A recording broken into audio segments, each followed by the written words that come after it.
Przy okazji projektu moich motocykli troszeczkę mnie już poznaliście, więc wiecie, że przy moich projektach nie ma czegoś takiego jak półśrodki i wszystko musi być zrobione maksymalnie dobrze. Tak również będzie z Cuprą. To jest Ibiza Cupra w wersji Cupra z silnikiem 1.9 TDI. Ma też taki bardzo fajny kluczyk. Oczywiście nie jest to wersja jak wychodziła fabrycznie, bo fabrycznie nigdy Cupra nie miała takiego scyzoryka. Jest to akcesorium z Seata Leona trójki i kluczyk też tak przerobiony. Na pewno każdy z Was kojarzy takie Polo w wersji Harlequin. To macie tutaj Cuprę w wersji Harlequin. Pokazuję Wam dzisiaj mój prywatny samochód, którego właścicielem jestem od blisko 12 lat. Jest to samochód Seat Ibiza Cupra.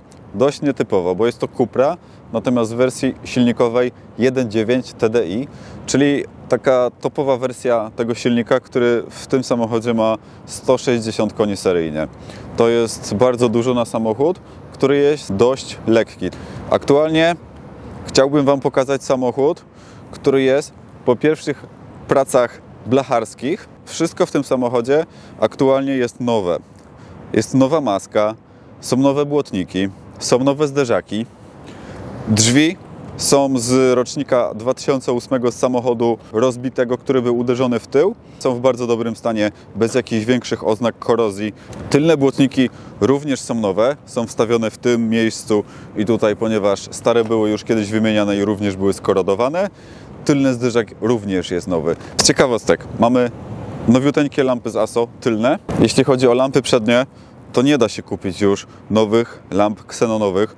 W związku z tym musieliśmy te lampy zregenerować. Z rzeczy, które są rzeźbą, to na pewno intercooler jest troszeczkę większy od seryjnego. Tutaj jest krateczka jeszcze nie skończona finalnie, ale wszystkie te otwory są przerobione. Samochód aktualnie nie reprezentuje sobą zbyt wiele wizualnie, ze względu na to, że każdy element jest w innym kolorze. Już po procesie lakierowania mam nadzieję, że będzie wyglądał perfekcyjnie. Światła ksenonowe nie występowały w Cuprze.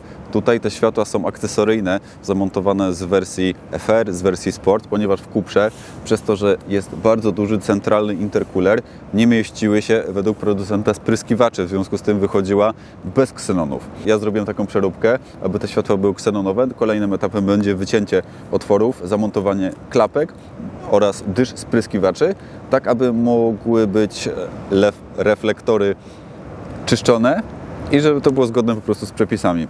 Seryjnie Cupra miała hamulce 312 mm na jednotłoczkowym zacisku. Akcesoryjnie wychodziły zaciski czterotłoczkowe Seat Sport. Tu jest założony bardzo duży zacisk hamulcowy, który wychodził w Volkswagenie Phaetonie, w Porsche Cayenne. Jest to sześciotłoczkowy zacisk Brembo na dużej tarczy z Golfa 4. Jest to niezbędna modyfikacja, aby ten samochód zatrzymywał się tak jak powinien. No i oprócz tego wizualnie wygląda to niesamowicie. Tarcze, klocki, zaciski, wszystko wymaga wymiany. Zaciski wypadałoby profesjonalnie zregenerować. Tarcze, klocki są zużyte, więc wymagają definitywnie wymiany. Najtrudniejsze w kompletowaniu takich dużych zestawów hamulcowych do seryjnych samochodów jest to, aby felga miała takie osadzenie, aby tutaj było na tyle dużo miejsca, żeby felga mijała się z zaciskiem. Więc idealne do tego są OZ Ultralegery. Ja mam dość nietypowy rozmiar, ponieważ są to OZ Ultralegery w szerokości 8 cali i ET35. Z reguły najczęściej one wychodziły do Subaru i miały wtedy ET48, ale wtedy musi być bardzo duży dystans i nie wygląda to dobrze. I tak już widzicie, że jest dość duży problem, aby koło minęło się z nadkolem. Tutaj wszystko jest dość mocno powycinane. Każdy, kto tuningował kiedyś samochód tak, żeby był niższy, wie, że wszystko to, co jest tutaj w środku, trzeba odpowiednio powycinać, aby to do siebie pasowało. Z takich już naprawdę smaczków to napis na słupku bocznym Cupra. To też wychodziło tylko w wersjach poliftowych Ibizy Cupry od 2006 do 2008 roku, bo Cupra wychodziła w latach 2004-2008, 4, 5, 6 to był przedlift i 6, 7, 8 to były polifty i właśnie polifty miały ten słupek. Moje jest z 2004, natomiast to udało mi się też dokupić. Tylne hamulce aktualnie to jest bardzo duża bieda, są to seryjne tarcze. Nie mam jeszcze pomysłu, co tutaj zamontować. Wypadałoby zrobić jakieś adaptery i zamontować maksymalnie dużą tarczę, aby wypełniła tą pustą przestrzeń, aby było spójne to właśnie z przodem. Jeśli ktoś z Was ma jakiś pomysł lub takie hamulce u siebie montował, to możecie się odzywać. Bardzo chętnie bym sobie taki adapter kupił i szlaki są już na pewno przetarte, więc już wiele osób montowało tutaj większe hamulce, konkretnie do tej belki, aby to po prostu pasowało, czyli jakaś tarcza 320, 310, coś takiego, może z jakiegoś Audi, może coś. Problemem głównym jest to, że tutaj jest 5x100, a wszystkie już Audiki, Volkswageny mają 5x112. Z tyłu dla Cupry charakterystyczny jest duży dyfuzor, rejestracja zamontowana bardzo nisko, owalna, duża, ogromna końcówka układu wydechowego, oczywiście okopcona, bo to diesel, i napis Cupra, który pojawia się też w aktualnie najnowszych modelach. Ładnie się tutaj komponuje. Oryginalnie on powinien być chromowany, u mnie jest zrobiony na czarno. Tylna lotka była zdecydowanie mniejsza, w Cuprze jest większa. Przez to jest to towar taki deficytowy i wszyscy jak modyfikują te samochody, to pierwsze co to szukają lotki z Cupry, aby była większa i dobrze wyglądała. Lampy, lata 2000, Lex, Lux, ale to są oryginalne lampy i dużo osób zakłada tutaj akcesoryjne lampy, które są całkowicie czarne z paskami LEDowymi. Ja chciałbym i chcę, aby ten samochód był pozostawiony maksymalnie aktualnie w oryginale. Wejdą światła, które są fabrycznie montowane do tego samochodu. Być może okleimy je tylko jakąś zabezpieczającą folią PPF o ewentualnie troszeczkę ciemniejszym kolorze. W tym odcinku to już wszystko, a dla mnie to dopiero początek całej przygody z Cuprą. Aktualnie męczę się z zrobieniem systemu spryskiwaczy. Męczę się ze znalezieniem fachowców, którzy mogliby zrobić mi hamulce do tyłu oraz zregenerować przedni układ hamulcowy. Bardzo trudno jest znaleźć jedną konkretną firmę wyspecjalizowaną w dorobieniu adapterów, w zregenerowaniu zacisków, w dobraniu customowych tarcz.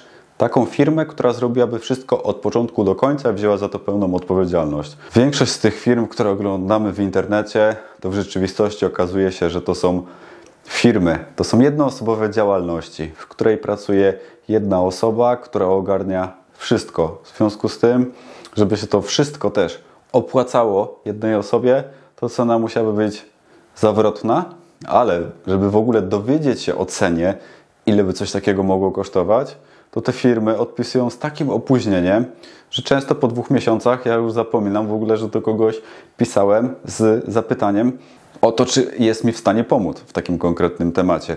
Więc aktualnie troszeczkę jestem zdemotywowany, natomiast zawsze w takich momentach dzieje się coś dobrego i mam nadzieję, że w tym przypadku również się stanie. Teraz czekam na termin do lakiernika. Mamy grudzień. Termin mam umówiony wstępnie na luty. Do tego czasu zaplanuję sobie zrobienie wszystkich rzeczy w samochodzie związanych z mechaniką i z tymi rzeczami, które mogę zrobić, bo to auto jeździ, ale ze względu na to, że jest po pracach blacharskich i to wszystko jest niepolakierowane, niezabezpieczone, to wolałbym, żeby nie miało kontaktu z solą, z brudem, z tym wszystkim, co się dzieje w zimie na drodze. Więc niestety, ale do nikogo nigdzie nie mogę dojechać. Czy to do tapicera, czy to do firmy zajmującej się robieniem nagłośnienia w samochodzie, czy to właśnie do kogoś, kto dobierze mi zestaw hamulcowy, taki, który będzie pasował do Cupry. O ile z przodu, to raczej zostawię zaciski Brembo ZR17, do tego sobie dokupię tarcze EBC Turbo Groovy, bo chyba tylko takie są dostępne w rozmiarze tarczy 334, to jest tarcza dedykowana z Golfa 4 R32 i do tego jakieś klocki. Ja jeżdżę na Ferodo DS 2500 w M2. To są takie klocki, o których więcej nie mogę powiedzieć, bo to idzie do internetu. Ale jestem zadowolony z DS 2500. Myślałem o jakichś chorych projektach robienia tarcz pływających, wkładania zacisków tych nowszych z Porsche, takich bananów, ale to wszystko generuje takie koszty, że i też nikt takiego nie robi. Bo problemem wszystkich fachowców, do których dzwonię, żeby zrobić cokolwiek z Cuprą, to pierwsze pytanie jest, jaki samochód? Mówię Seat. No to każdy już ma smutną minę. O, Seat. A jak słyszę jeszcze, że to jest Seat z rocznika 2004, co dla moich znajomych, którzy obracają się w towarzystwie klasyków, starych motocykli, starych samochodów, to jest całkiem nowy samochód. Dla mnie to jest samochód, do którego mam sentyment, więc ja nie będę mówił, czy on jest stary, czy on jest nowy. To jest samochód w miarę współczesny, którym można jeszcze będzie jeździć, o ile nie wprowadzą tych wszystkich zakazów, norm spalin dla biednych. Wracając do tematu problemu firm, to jest stary samochód, to na pewno klient też jest biedny i nie będzie chciał za wszystko zapłacić. Po trzecie, im nie opłaca się robić czegoś jednorazowo do starego samochodu, bo takich osób jak ja jest na tyle mało, że lepiej jest zrobić zestaw hamulcowy do najnowszego Mercedesa, do najnowszego Audi, aniżeli do starego Seata. Ja to doskonale rozumiem, więc ja tutaj muszę strasznie się nakombinować. Jeśli chodzi o jakieś inne firmy zajmujące się, czy to nawet nagłośnieniami, to również jak słyszę, że to jest stary samochód, do którego chcę zamontować 4 głośniki, subwoofer, radio na Androida dwudinowe, chociaż mimo wszystko ono też nie pasuje. Najlepszą opcją byłoby zrobienie radia takiego wysuwanego panelu, jak w Audi na przykład. W desce rozdzielczej Cupry nie widzę, aby to gdzieś mogło się po prostu tam zmieścić. I firmy od nagłośnienia też niechętnie podchodzą do tematów starych samochodów, bo to ani też nie jest nigdzie do pokazania, to nie przyciągnie też nowego, młodego klienta, który chce zrobić w swoim najnowszym Mercedesie AMG czy w swoim najnowszym BMW M jakieś fantastyczne nagłośnienie. Więc no jest to bardzo trudny i niszowy temat, aczkolwiek wiem, że wiele osób po prostu ma sentyment do swoich starszych samochodów, które chciałoby naprawić, a nie ma też takich fachowców. Trudno było znaleźć blacharza, trudno było znaleźć lakiernika. Jeszcze trudniej jest znaleźć pozostałych gdzieś podwykonawców związanych z wszystkimi gdzieś tam drobnymi nawet naprawami. Mam postanowienie, że nie będę zbyt dużo marudził, zbyt dużo narzekał, więc biorę się za większość rzeczy do pracy sam.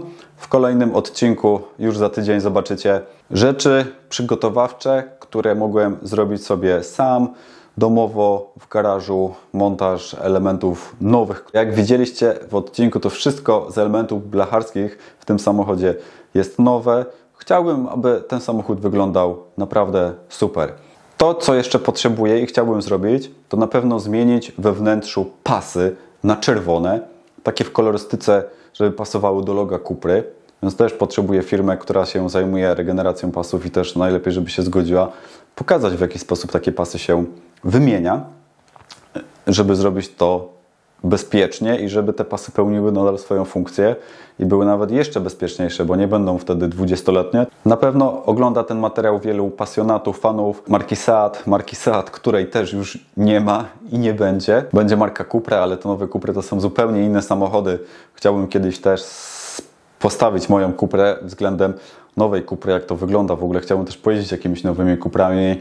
Myślę, że w końcu będę musiał się wybrać do salonu. W Krakowie jest ich kilka i przejechać się takim samochodem, że będzie jakieś porównanie, jak jeździ się nową Cuprą w porównaniu do starej. Bo ten samochód na tamte czasy, moc, którą miał, to była dość duża. Natomiast teraz, jeśli samochód ma 200 koni, to większość samochodów ma 200 koni.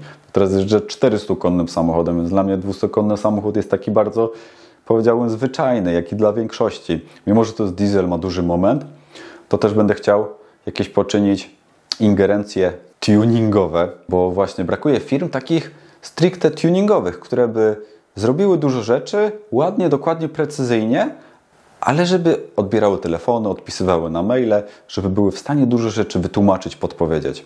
Historia z Cuprą to jest podróż sentymentalna. W związku z tym pieniądze się tutaj nie liczą, ale też przygotuję Wam jakieś zestawienie, żebyście wiedzieli, jakie to są koszty i że ogólnie sumując to wszystko, to lepiej byłoby sobie kupić jakiś inny samochód, aniżeli wkładać tyle pieniędzy w samochód, który wymaga naprawdę sporo. Ale ja wiem, że po zrobieniu tego wszystkiego ten samochód pojeździ kolejne 20 lat, jeśli pozwolą mi nim w ogóle jeździć po Krakowie.